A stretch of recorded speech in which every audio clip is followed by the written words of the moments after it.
Jérôme Vignon est un spécialiste de la gouvernance publique avec une appétence pour les affaires sociales, la protection et l'intégration des populations.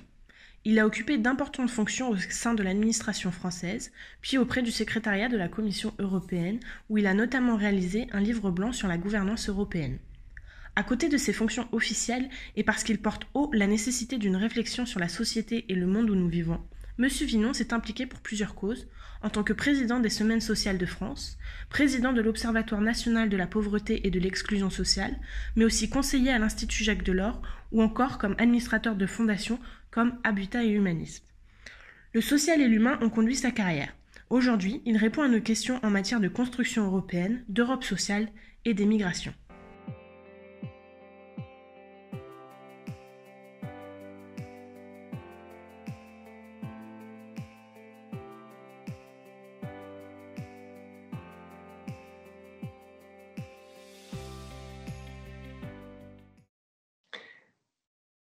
Des moments de doute et des moments d'espérance, cher Michel Dorin. En effet, il y a 20 ans, on était plutôt dans une vague d'extrême confiance des Européens en eux-mêmes, en leur avenir.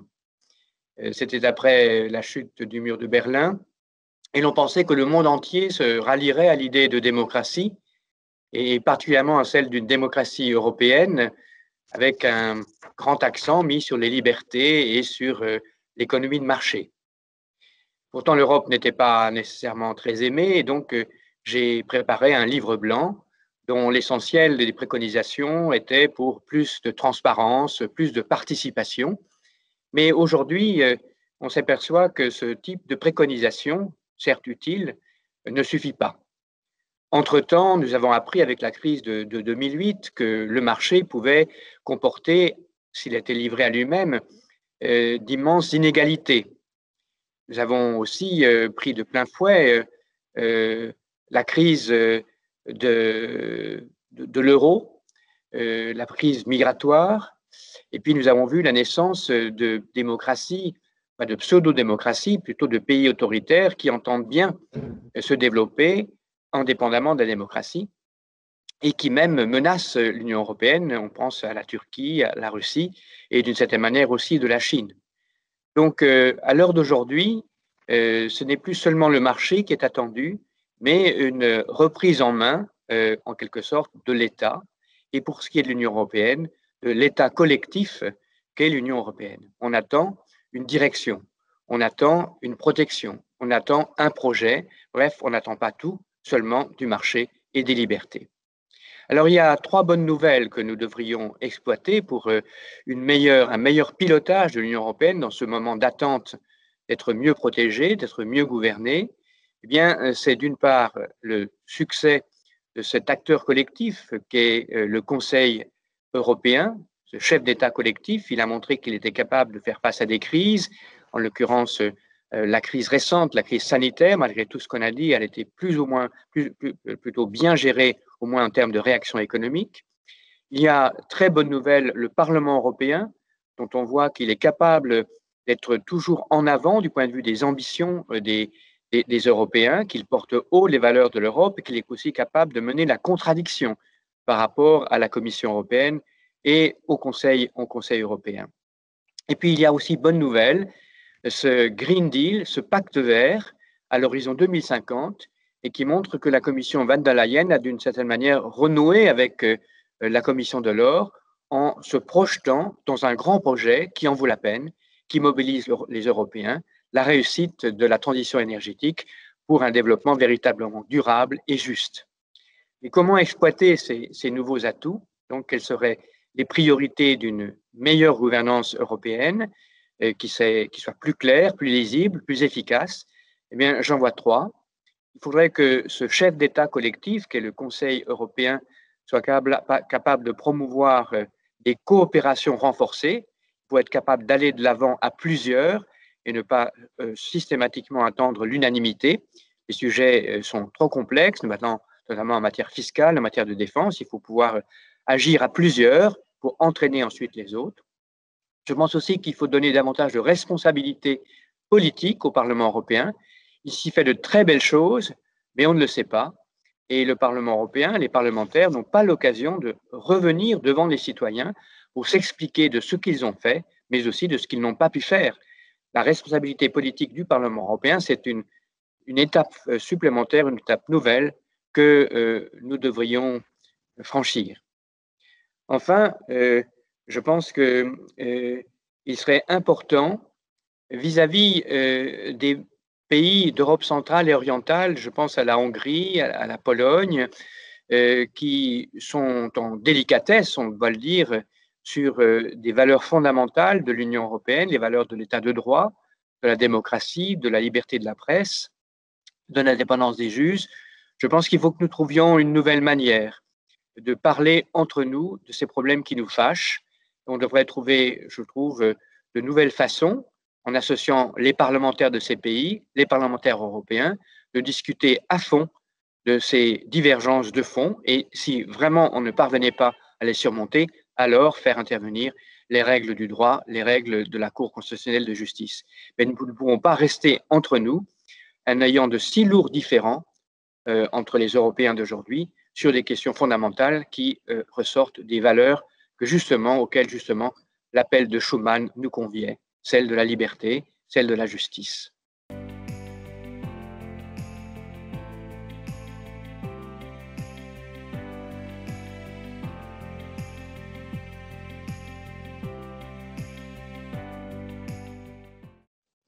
Oui, non, je crois que on est en droit d'attendre de l'Union européenne non seulement qu'elle protège davantage, qu'elle montre davantage une direction politique commune, mais aussi il faut qu'elle se montre davantage solidaire de ceux de ses membres, qu'il s'agisse de pays ou qu'il s'agisse de groupes sociaux, qui peinent dans les grandes transitions, les grandes transformations qui sont devant nous. Au fond, c'était vrai dès l'appel de Schuman en 1950. La CECA comportait un volet d'accompagnement des transformations liées à l'unification de la production du charbon et de l'acier. Il ne fallait pas, disait Schuman, que les travailleurs affectés par des fermetures en souffrent, que ça se fasse à leur détriment.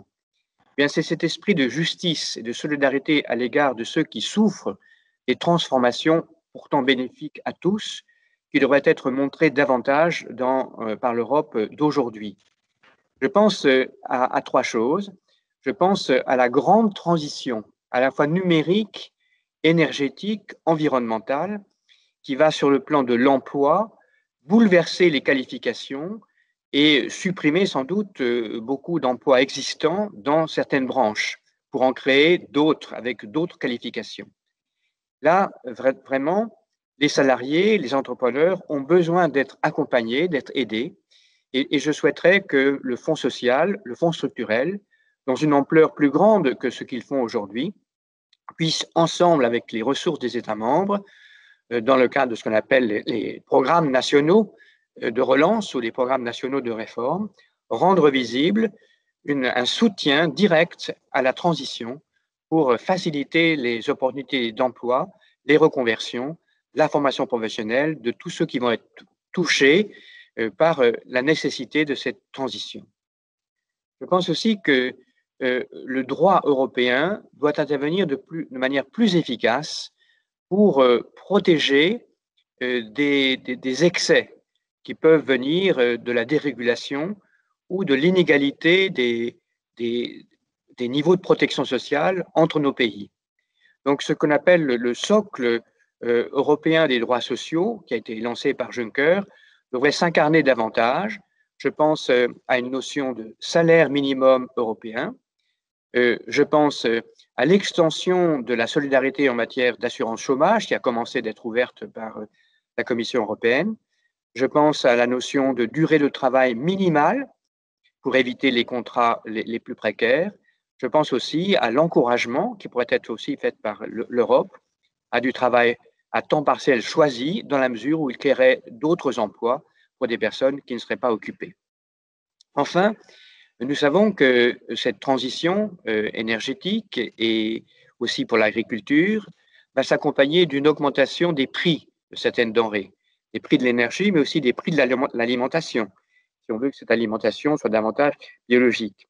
Il ne faudrait pas que les plus pauvres, et c'est de l'ordre quand même de 10 à 15% des Européens dans chacun de nos pays, soient les plus en difficulté par rapport à ces augmentations pourtant nécessaires du point de vue de la transition énergétique et alimentaire.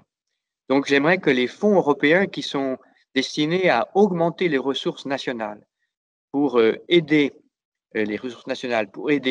les familles les plus pauvres soient accrus, et spécialement au regard de ce risque de hausse des denrées alimentaires et aussi de l'énergie et des loyers. Là, il faudrait que les précautions européennes, les fonds européens viennent beaucoup plus fortement et plus explicitement en appui des difficultés connues par les familles les plus pauvres.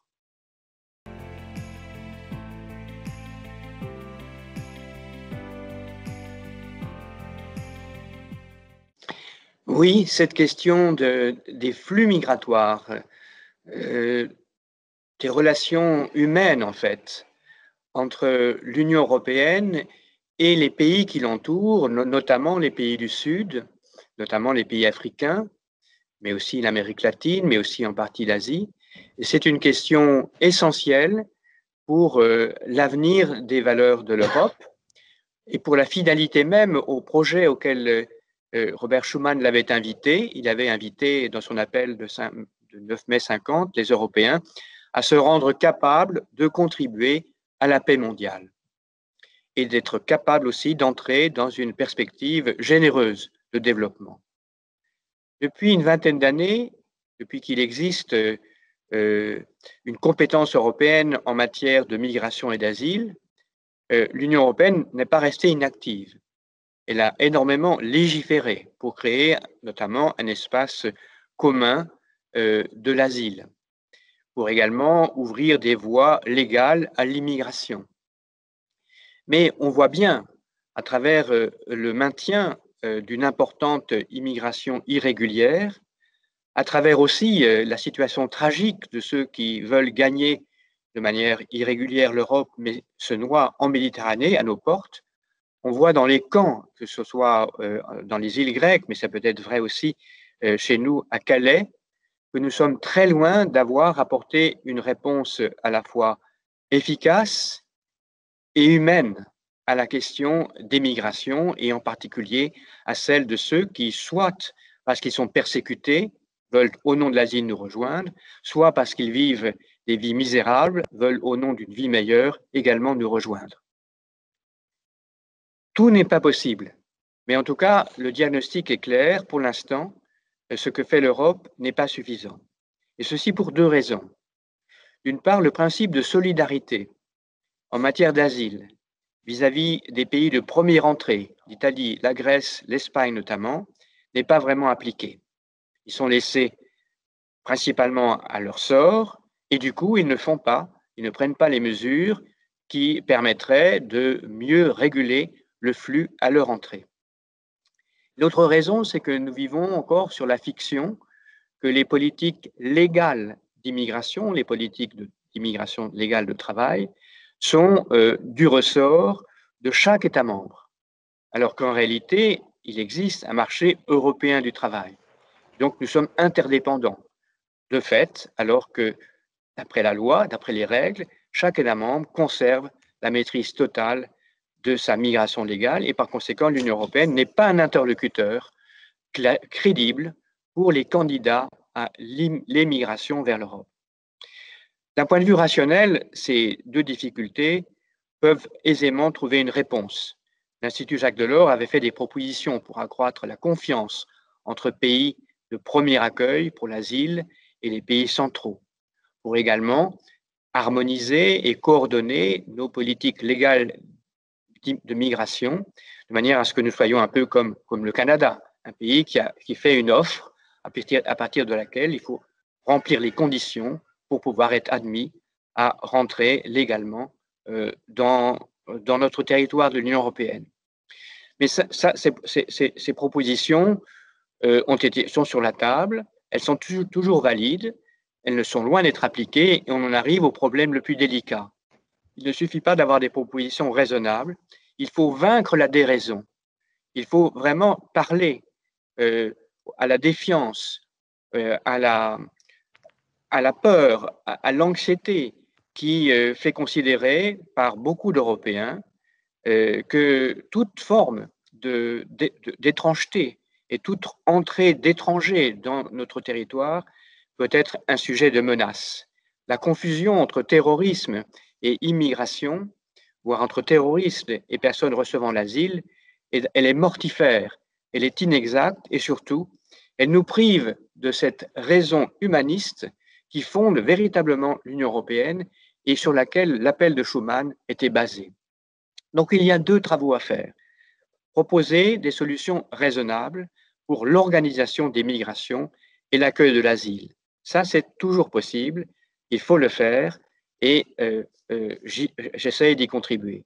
Mais il y a un autre travail qui est du ressort de tous, et c'est bon dans cette journée de l'appel de Schuman de se le dire, nous sommes tous en tant que simples citoyens appelés à mobiliser notre conscience, à nous rendre compte que dans l'avenir, il y aura toujours des flux d'échanges avec les pays de l'extérieur, que ces flux ne nous menacent pas, qu'au contraire, nous sommes bénéficiaires et il y a une réciprocité dans ces échanges humains, dans ces échanges culturels.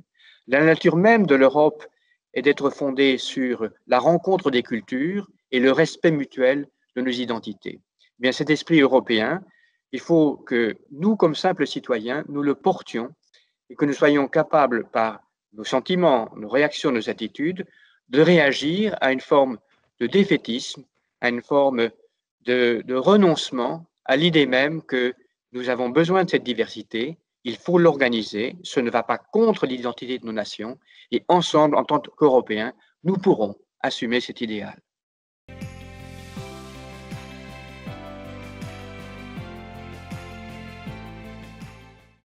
Bien, d'abord, je la qualifierais de souveraine. Je pense qu'on a vraiment besoin que l'Europe s'affirme comme un acteur souverain, capable de défendre ses intérêts, de promouvoir ses valeurs et de décourager ceux qui profitent de ses faiblesses, de sa désunion, pour se comporter d'une manière qui non seulement nous menace, mais menace aussi leur propre population. Une Europe souveraine. J'aimerais aussi que l'Europe soit solidaire. C'est dans ses gènes. C'était même l'expression de l'appel de Schuman, les solidarités de fait, qui doivent aujourd'hui devenir des solidarités de cœur.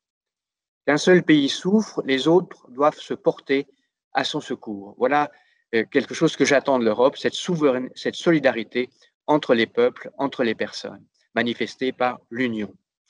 Et le troisième qualificatif, c'est celui d'une Europe spirituelle, une Europe de l'esprit.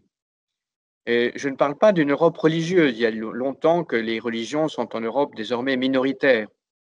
Mais l'idée que, quelque part, pour pouvoir réussir cet idéal entre la solidarité et la diversité, entre l'unité et la singularité, cette idée elle-même, elle ne pourra pas se développer, ne pourra pas progresser si nous ne sommes pas fondamentalement ouverts à un idéal, à un sens qui nous dépasse. C'est ça que j'appelle spirituel. Et fondamentalement, si l'Europe a persisté au travers des siècles, si malgré toutes ces défaillances, si malgré toutes les ruptures, toutes les guerres aussi qui l'ont traversée, elle est aujourd'hui ce qu'elle est, eh bien, une expérience et une aventure unique au monde, je pense que c'est parce qu'elle n'a jamais perdu le contact avec ses racines et ses ressources spirituelles. Elles nous sont aujourd'hui nécessaires pour affronter les défis qui font que nous l'aimons.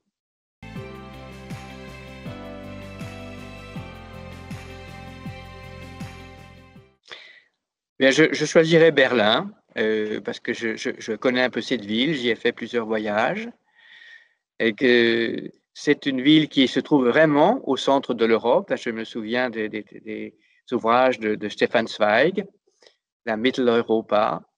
J'aurais le sentiment, si je vivais à Berlin, que je suis davantage à proximité de ceux que nous devons absolument accueillir. Je pense aux pays d'Europe centrale et orientale qui se sentent aujourd'hui mal à l'aise à nos côtés.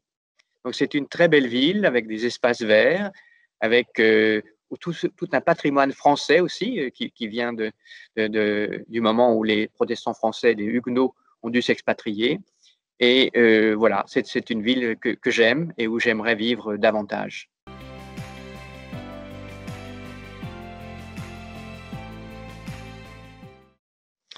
Bien, c'est une grande autrice bulgare, une grande universitaire aussi. Je veux nommer Julia Kristeva. Julia Kristeva est arrivée en France il y a une quarantaine d'années, peu avant mai 68, des années 60. Et à ce moment-là, ses parents voulaient l'exonérer, l'exempter de la chape communiste qui pesait sur le pays à ce moment-là. Et par ses qualités propres, son intelligence et les disciplines qu'elle a développées, qui sont à la fois de l'ordre de la linguistique, de la philosophie et de la psychanalyse, elle apporte vraiment au génie de notre pays, mais aussi au génie européen, quelque chose d'irremplaçable, qui personnellement m'a séduit. Et ce quelque chose, c'est ce qu'elle appelle le désir de croire et le besoin de savoir. C'est quelque chose, c'est une manière de comprendre ce qui fait le génie de l'Europe. Pour elle, ce qui fait que l'Europe est une civilisation, sinon impérissable, tout au moins qui apportera une contribution indispensable à la construction d'un monde véritablement pacifié, c'est que les Européens ne sont jamais totalement satisfaits d'eux-mêmes. Il y a toujours une ouverture dans leur comportement, dans leurs propos, dans leur tempérament, une ouverture critique. Ils n'idolâtrent pas, ils sont vaccinés contre l'idolâtrie et contre la prétention de se considérer comme parfait ou achevé. Donc c'est cette capacité à recevoir du neuf, à recevoir de la nouveauté, à découvrir de nouveaux horizons qui est inhérente à l'esprit européen et que Julia Kristeva sait si bien nous rappeler. Et c'est pour ça que je suis heureux de l'hommage que je peux lui rendre maintenant. La Maison de l'Europe de Rennes et Haute-Bretagne remercie Jérôme Vignon d'avoir participé à notre série d'interviews intitulée L'Union européenne vue par. Merci d'avoir répondu à nos questions en partageant vos réflexions et vos engagements contribuant à faire grandir l'Europe.